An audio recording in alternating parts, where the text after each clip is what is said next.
அதிமுகவில் ஒருங்கிணைப்பு குழு என்ற பெயரில் புதிதாக ஒரு அணி உருவாகியுள்ளது. ஜேசிடி பிரபாகரன், புகழேந்தி ஆகியோர் ஓபிஎஸ் அணியில் இருந்து விலகுவதாகவும் அறிவித்துள்ளனர்.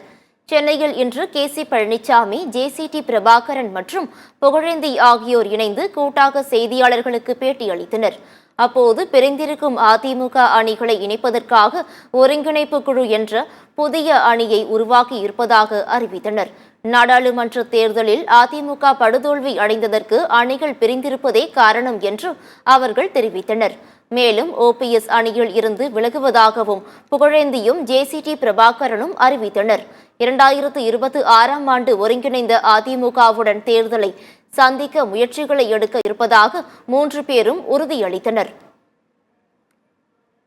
இந்த கழகத்தை ஒன்று சேர்க்க வேண்டும், தலைவர்களை ஒன்று சேர்க்க வேண்டும், ஒருமித்த கருத்தோடு அனைவரும் பணியாற்றுவதற்குரிய வாய்ப்புகளை உருவாக்க வேண்டும் என்கின்ற அந்த அடிப்படையில் அனைத்து இந்திய அண்ணா திராவிட முன்னேற்ற கழக ஒருங்கிணைப்பு குழு என்று ஒன்றை வைத்து எங்களுடைய தூய பணியை இதில் வெறுப்பு இல்லாமல், வேண்டியவர் வேண்டாதவர் என்று இல்லாமல் அனைத்து இந்திய அண்ணா திராவிட முன்னேற்ற கழகத்தின் அனைத்து பிரிவுகளில் இருக்கின்றவர்களும் ஆங்காங்கே தங்களுக்குரிய பணியினை இதை நோக்கி செய்வார் என்ற நம்பிக்கையும், குறிப்பாக தர்ம யுத்தத்திலே இருந்து மாண்புமிகு அண்ணன் ஓபிஎஸ் அவர்களுக்கு நான் உறுதுணையாக இருந்து கொண்டிருக்கிறேன். இப்போதும் இதில் இருந்தேன். ஆனால் கழக ஒருங்கிணைப்பு குழு என்று ஒன்றை வைத்துவிட்டு நான் ஒரு அணியினுடைய நிர்வாகியாக இருப்பது எப்படி பொருத்தமாக இருக்கும் என்ற கேள்வி எனக்குள்ளே பிறந்தது. இந்த நிமிடத்திலே இருந்து அனைத்து இந்திய அண்ணா திராவிட முன்னேற்ற கழக தொண்டர்கள் உரிமை மீட்பு குழுவிலே இருந்து எனக்கு அளிக்கப்பட்டிருக்கிற அந்த பொறுப்பிலிருந்து விலகிக் கொள்கிறேன். அனைத்து இந்திய அண்ணா திராவிட முன்னேற்ற கழகம் ஒற்றுமையாக ஒரு இடத்திற்கு வர வேண்டும் என்ற எண்ணத்தில் தான் இன்றைய தினம் இங்கே சேர்ந்திருக்கிறோம். இதுல யார் வேணாலும் வரட்டும். லீடர்கள் சொல்றாங்க கீழர் கால் மேல வரலாம், முதலமைச்சராக வரலாம். அனைத்து இந்திய அண்ணா திமுகவில் அதான் தலைவரும் அம்மாவும் கொடுத்த ஒரு தீர்ப்புன்னு.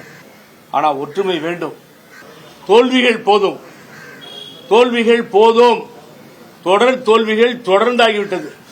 இனிமேல் தோல்விகளை தொண்டர்கள் தாங்கிக் கொள்ள மாட்டார்கள். ஒற்றுமை வேண்டிதான் இந்த கூட்டம்.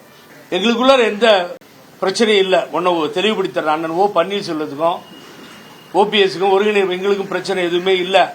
நாளைக்கும் அண்ணன் தான் சொல்லுவேன். நேற்று கட்சியிலிருந்து எடுத்தப்பையும் அண்ணன் தான் சொன்னேன். நான் தவறா பேசவே மாட்டேன். ஆனா அவர் ஒரு திசையை நோக்கி பயணிக்கிறார். அதுல எங்களுக்கு ஒப்புதல் இல்லை. வடக்கே இருந்து ஆள்வதற்கு அனைத்து இந்திய அண்ணா திராவிட முன்னேற்ற கழகமும் திராவிட இயக்கமும் ஒப்புக்கொள்ளாது, யாரையும் அனுமதிக்காது. அந்த தலைவர்களைத்தான் நாம் பெற்றோம். அவர்கள் அதைத்தான் சொல்லிக் கொடுத்தார்கள். நடந்து முடிந்த இந்த நாடாளுமன்ற தேர்தல் என்பது ஒட்டுமொத்த அதிமுக தொண்டர்களுக்கு ஒரு பேர் இடியாக அந்த முடிவுகள் இருக்கு. இவ்வளவு பெரிய வாக்கு வங்கி சரிவை அதிமுக அதனுடைய வரலாற்றில் கண்டதில்லை. இந்த தேர்தல் முடிவுகளுக்கு பிறகு பெரும்பாலான அதிமுக தொண்டர்களும் மக்களும் தெரிவிக்கிற கருத்துக்கள் பார்த்தீங்கன்னா அதிமுக ஒன்றுபட வேண்டும் என்கிற இந்த ஒரு கருத்து தான் தமிழ்நாடு முழுக்க தொண்டர்களால் முன்னிறுத்தப்படுது, வாக்காளர்களால வலியுறுத்தப்படுது. அந்த அடிப்படையில் அண்ணன் திரு ஜேசிடி அவர்கள், திரு புகழேந்தி அவர்கள், நாங்க எங்களுக்குள்ள 1-2 முறை கலந்து பேசி நாம் எந்த அணியும் சாராமல் இந்த கழகத்தை ஒருங்கிணைக்கிற பணியை, ஒற்றுமைப்படுத்துகிற பணியை நம்ம இதை முன்னெடுக்கலாம் என்கிற ஒரு முயற்சி.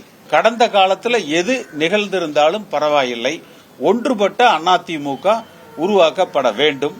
அதற்கு எல்லோரையுமே திரு எடப்பாடி பழனிசாமி அவர்களையே நான், அண்ணன் ஜேசிடி, திரு புகழேந்தி அவர்களையே சந்தித்து நாங்கள் பேசுவதற்கு முயற்சிப்போம்.